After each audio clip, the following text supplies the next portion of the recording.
Banyak pemain NBA mulai tidak menggunakan sepatu Nike dan kita bisa melihat trennya dengan jelas dalam beberapa tahun terakhir. Padahal belasan hingga puluhan tahun yang lalu, bintang-bintang legendaris NBA selalu menggunakan sepatu Nike di lapangan. Mulai dari Michael Jordan, Kobe Bryant, hingga LeBron James, mereka-mereka ini dulunya berhasil membangun fondasi bagi Nike untuk menjadi brand aparel dan footwear tersukses dan paling bergengsi di NBA. Nike sekarang memang masih menjadi raja dalam hal ini. Tapi tahta yang diduduki Nike sudah tidak sekuat dulu lagi. Bintang-bintang muda lebih memilih untuk menggunakan sepatu brand lain. Dua kandidat MVP NBA musim ini pun semuanya bukan atlet Nike. Bahkan bintang-bintang utama dari kedua tim di NBA Finals tahun ini juga tidak ada yang menjalin kerjasama dengan Nike. Jadi, apakah benar Nike mulai kehilangan dominasinya di NBA? Mengapa sekarang banyak pemain NBA yang lebih memilih untuk bergabung dengan brand lain? Padahal dulunya, para pemain berbondong-bondong untuk mendapatkan kontrak kerjasama dengan Nike karena siapapun yang bergabung dengan Nike akan dianggap sebagai jagoan. Ternyata, ada tren dalam keputusan-keputusan krusial Nike selama beberapa tahun terakhir yang akhirnya tidak sesuai dengan ekspektasi mereka.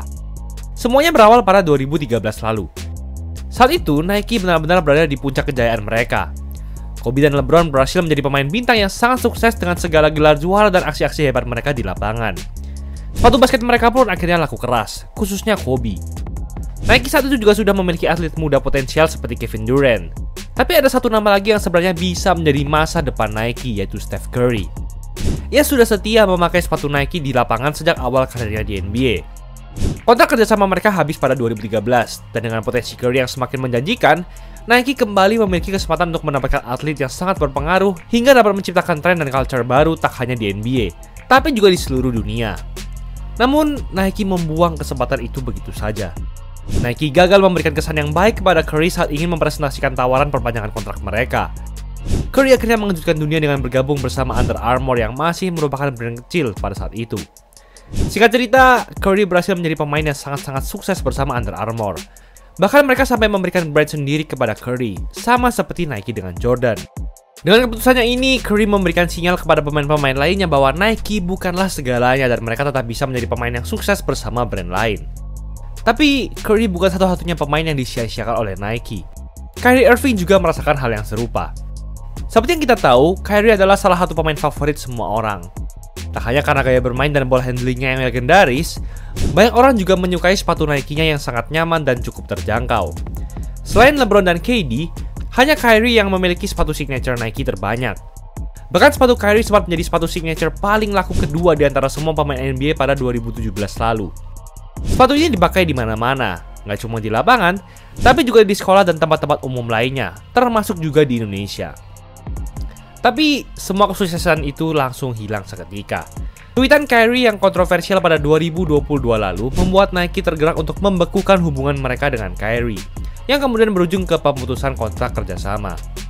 Padahal, sepatu Kyrie masih mendominasi pasar pada saat itu. Setelah itu, Kyrie bergabung dengan brand Anta, dan bersama mereka, Kyrie kini memiliki sepatu-sepatu signature yang terbilang lebih sesuai dengan karakteristiknya.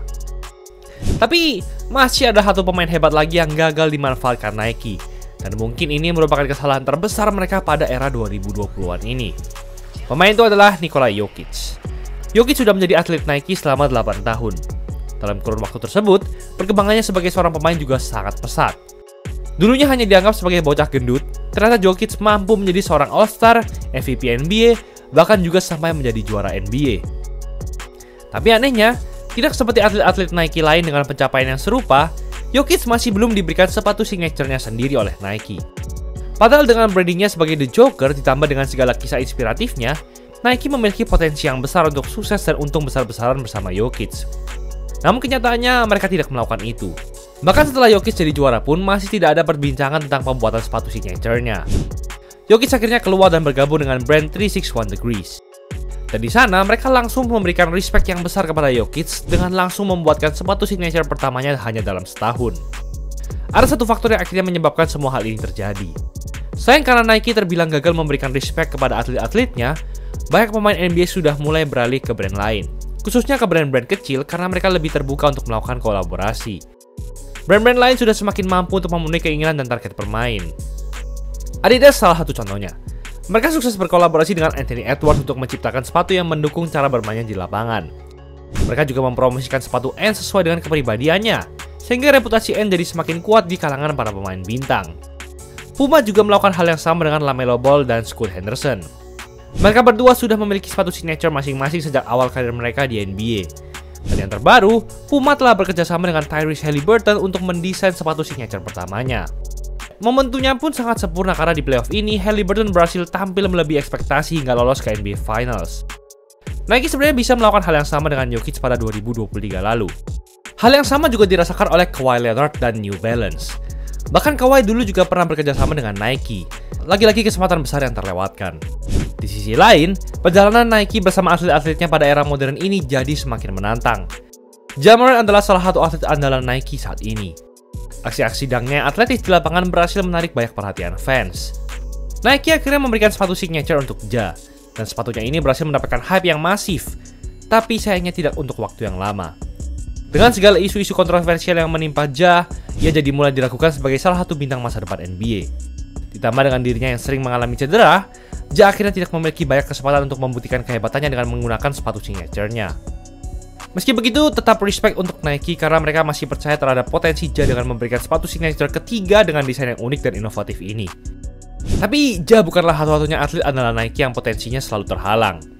Pada 2019, Nike berhasil menyetujui kontrak kerjasama dengan prospek paling terkenal di Amerika sejak LeBron, yaitu Zion Williamson. Gaya bermainnya yang eksplosif membuka pintu potensi yang besar baginya untuk menjadi salah satu mega bintang masa depan NBA pada saat itu. Tapi masih ingatkah kalian dengan momen ini?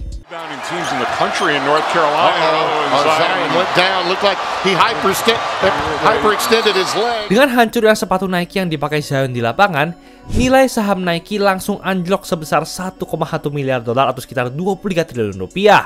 Wow! Tapi ternyata ada hal lain yang juga mengkhawatirkan Nike dalam insiden ini. Zion pun juga mengalami cedera karena sepatu Nike-nya hancur. Dan ternyata selama di NBA, ia masih belum bisa bermain konsisten karena sering mengalami cedera sembari menggunakan sepatu signature Jordan-nya, yang adalah brand di bawah Nike. Semua permasalahan itu sekarang menghambat dominasi Nike di NBA. Atlet-atlet muda mereka masih belum memenuhi potensi mereka dan juga belum meraih pencapaian yang bergengsi. Maka dari itu, belum ada pengaruh dan culture unik yang dibentuk oleh mereka. Bahkan sepatu Nike di NBA sekarang masih didominasi oleh sepatu Kobe, dan masih ada beberapa yang menggunakan sepatu Nike Kyrie yang lama. Di sisi lain, brand-brand lain mulai menunjukkan kapabilitas mereka untuk memberikan fasilitas dan keuntungan yang sempurna untuk para pemain bintang. Meski begitu, kita tetap perlu mengapresiasi perjuangan Nike sampai sekarang. Dengan segala tantangan yang mereka hadapi, Nike masih tetap menjadi brand favorit banyak pemain dan fans. Nike juga masih menjadi salah satu brand terlaris di kalangan masyarakat Indonesia. Sepatu-sepatu basket Nike berhasil membawa dampak dan culture yang luar biasa untuk perkembangan basket di Indonesia. Tapi gimana menurut kalian? Apakah Nike masih bisa mengungguli pasar di NBA? Atau justru mereka harus membagikan dominasi mereka dengan brand lain nantinya? Coba komen dong! Itulah episode kali ini.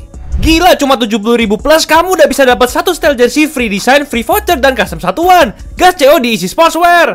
Jangan lupa like dan subscribe agar channel ini bisa berkembang dan menghasilkan video menarik lainnya. Thanks for watching, I see you in the next video.